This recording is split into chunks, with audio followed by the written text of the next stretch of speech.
Israel में बच्चों को पकड़ा जा रहा है, लड़कियों को पकड़ा जा रहा है, रेप हो रहा है, मर्डर हो रहा है, घर जलाया जा रहा है। यह सब कुछ आतंकवादियों के द्वारा किया जा रहा है। और आपको क्या लगता है कि जो इजराइल में आज हो रहा है यह भारत में नहीं होगा? अरे भारत में तो 400 साल 500 साल पहले हो चुका है। आज हमास जो कुछ कर रहा है इजराइल में, वही काम मोहम्मद बिन कासिम ने किया था, महमूद गजनी ने किया था, मोहम्मद गोरी ने किया था, तैमूर ने किया था, नादिर शाह ने किया था, अहमद शाह अब्दाली ने किया था।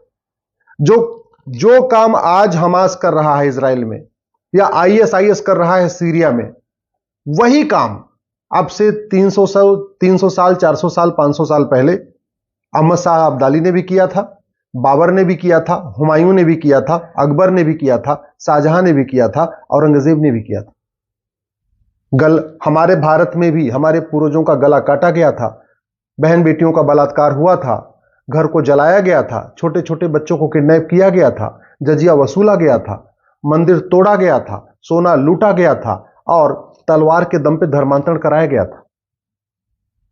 अगर विश्वास नहीं है तो कभी दिल्ली में आइए, शीशगंज गुरुद्वारा, जहां हमारे गुरुओं को सीधे सीधे गला काट दिया गया, खौलते तेल में उबाला गया था हमारे पूर्वजों को। तो आप ये मत सोचिए कि जो आज इजराइल में हो रहा है ये भारत में पहले कभी हुआ नहीं या आगे होगा नहीं।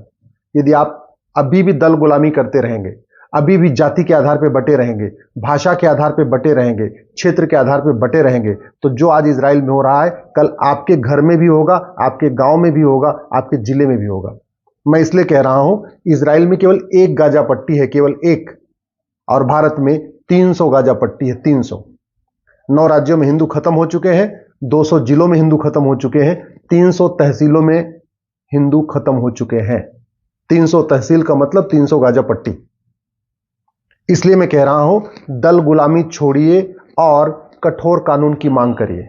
इजराइल के पास कठोर कानून है, इसके बावजूद उसको बम गिराना पड़ रहा है।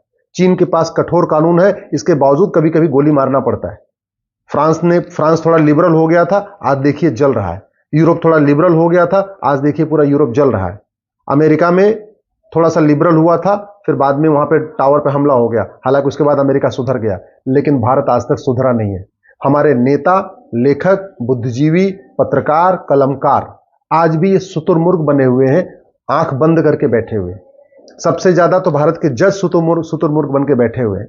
जब आतंकवादियों का केस आएगा तो ये नहीं कि उसको फटाफट डे टू डे हियरिंग करके उसको फांसी वगैरह दे दें, नहीं, बैठे रहेंगे। और सबसे आश्चर्य की बात होती है, अगर डिस्ट्रिक्ट कोर्ट फांसी दे भी देती है तो हाई कोर्ट, सुप्रीम कोर्ट आते आते वो आजीवन कारावास में कन्वर्ट हो जाता है। आतंकवादियों को बैठा के रखना ऐसे लगता है जजों का शौक हो गया।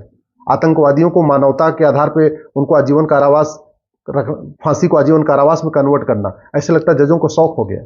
और इसलिए भी हो गया है क्योंकि जज तो कभी जजों को कभी आतंकवादी तो पकड़ते नहीं। अल्टीमेटली जो जज तो बैठे हुए हैं, पुलिस के प्रोटेक्शन में बैठे हुए हैं, बंगलों में बैठे हुए हैं, तो उनको तो कभी आतंकवादी मारेंगे नहीं। सांसद विधायक को कोई चिंता नहीं, उनके साथ बाकायदा पुलिस की एस्कॉर्ट चलती है, जहां जाते हैं पूरी गाड़ी चलती रहती है। मंदिर में जाते हैं वहां भी उनके साथ पुलिस रहती है। तो ये सांसद, विधायक और जज मुझे लगता है धरातल को समझ नहीं पा रहे हैं। और वैसे केवल इजराइल का समर्थन करने से भारत में आतंकवाद नहीं रुकेगा। इजराइल का समर्थन करने से, इजराइल के पक्ष में बयान देने से, इजराइल के पक्ष में बोलने से भारत की धरातल की स्थिति में कोई फर्क नहीं आएगा।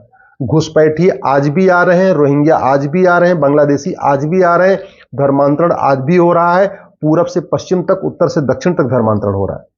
घुसपैठ आज भी हो रही है। जनसंख्या विस्फोट और बढ़ चुका है, 86,000 बच्चे रोज पैदा हो रहे हैं। जनसंख्या विस्फोट तेजी से हो रहा है। तो अगर वास्तव में भारत में शांति स्थापित करनी है और जो आज इजराइल में हो रहा है इससे भारत को बचाना है, तो सबसे पहले तो धर्मांतरण के खिलाफ कठोर कानून बनाना पड़ेगा, जनसंख्या नियंत्रण कठोर कानून बनाना पड़ेगा, घुसपैठ के खिलाफ कठोर कानून बनाना पड़ेगा। जो ड्रग स्मगलिंग हो रही है, ड्रग के जरिए भारत के युवाओं को बर्बाद किया जा रहा है, नशे के खिलाफ कठोर कानून बनाना पड़ेगा। आपको भ्रष्टाचार के खिलाफ कठोर कानून बनाना पड़ेगा, क्योंकि सारा का सारा ये देश विरोधी खेल काला धन हवाला के जरिए होता है, तो इसलिए हवाला के खिलाफ कठोर कानून बनाना पड़ेगा। प्रॉपर्टी को आधार से लिंक करना पड़ेगा, तब जाके भ्रष्टाचार रुकेगा। आपको 100 रुपए से बड़ी नोट बंद करना पड़ेगा, 5,000 रुपए से महंगे सामान का कैश लेन देन बंद करना पड़ेगा, प्रॉपर्टी को आधार से लिंक करना पड़ेगा। नहीं तो इनको विदेशी फंडिंग आती रहेगी और ये विदेशी फंडिंग के आधार पे भारत में युवाओं को बरगलाते रहेंगे, उनको जिहाद की तरफ ले जाते रहेंगे।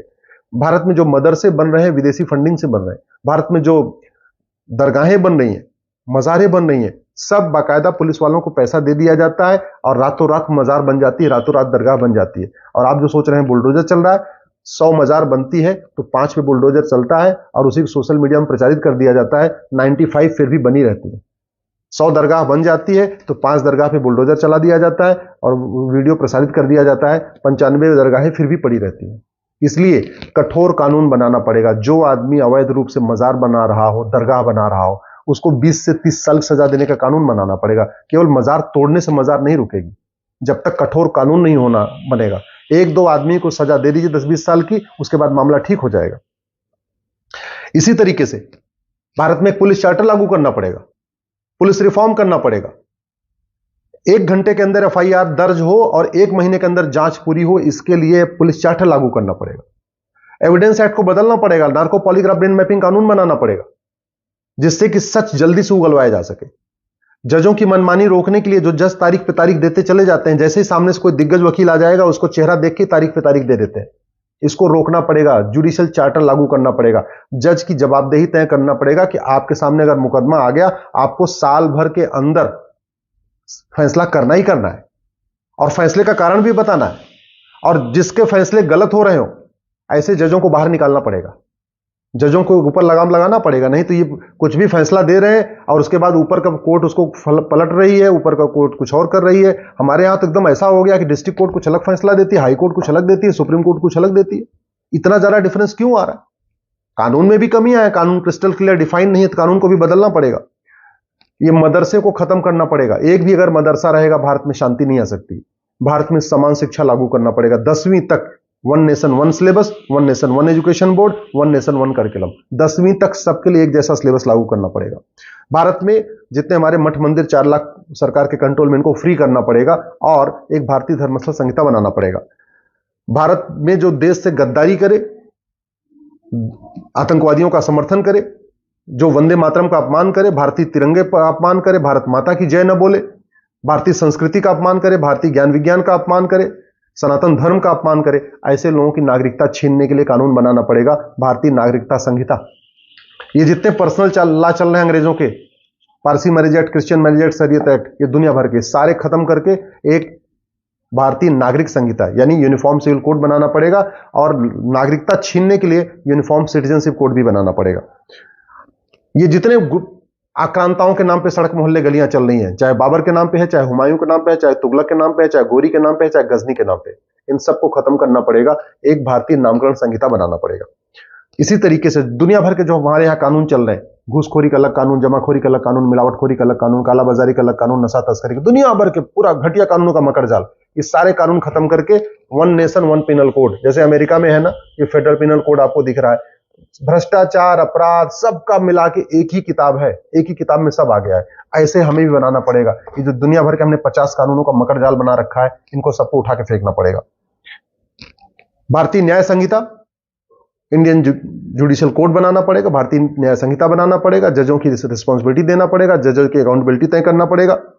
ये गुंडे, मवाली, जाति के जहर बोने वाले, भाषा का जहर बोलने वाले, क्षेत्र का जहर बोलने वाले, जो सीधे सीधे पार्लियामेंट जा रहे हैं, इनको रोकने के लिए एक भारतीय चुनाव संहिता बनाना पड़ेगा। मिनिमम क्वालिफिकेशन सेट करना पड़ेगा, मैक्सिमम एज लिमिट सेट करना पड़ेगा। जैसे टीचर एलिजिबिलिटी टेस्ट होता है, ऐसे ही पार्षद प्रधान का चुनाव लड़ने के लिए, सांसद विधायक का चुनाव लड़ने के लिए भी एक एग्जाम होना चाहिए, रिटन एग्जाम होना चाहिए। उसके लिए एक भारतीय विधायिका संहिता बनाना पड़ेगा। हम दो हमारे दो सबके लिए अनिवार्य करना पड़ेगा। इसके लिए भारतीय कुटुंब संहिता बनाना पड़ेगा। भारतीय व्यापार संहिता बनाना पड़ेगा। जो अनैतिक रूप से लोग बिजनेस कर रहे हैं, जो भारत की संस्कृति के खिलाफ है, जो डिस्को बार खोल रहे हैं, डांस बार खोल रहे हैं, हुक्का बार खोल रहे हैं, सट्टा बार खोल रहे हैं, ये सब खत्म करने के लिए एक भारतीय व्यापार संहिता बनाना पड़ेगा। 1 नेशन 1 टैक्स लागू करना पड़ेगा। जो दुनिया भर के टैक्स चल रहे हैं, इनको खत्म करना पड़ेगा। भारत के नागरिकों का एक फंडामेंटल ड्यूटी सबको डिफाइन करना पड़ेगा और जो आदमी फंडामेंटल ड्यूटी अपनी न माने, उसकी नागरिकता छीनने के लिए भी कानून बनाना पड़ेगा। तो एक भारतीय कर्तव्य संहिता बनाना पड़ेगा। और सबसे बड़ी इंपॉर्टेंट यह है, भ्रष्टाचार को जड़ से खत्म करना पड़ेगा। याद रखिए, तू मैं करने से, आरोप प्रत्यारोप करने से, नूरा कुश्ती करने से, बतौलेबाजी करने से आतंकवाद, अलगाववाद नहीं रुकेगा। केवल जय श्री राम बोलने से, भारत माता की जय बोलने से, वंदे मातरम बोलने से भी आतंकवाद, अलगाववाद नहीं रुकेगा। केवल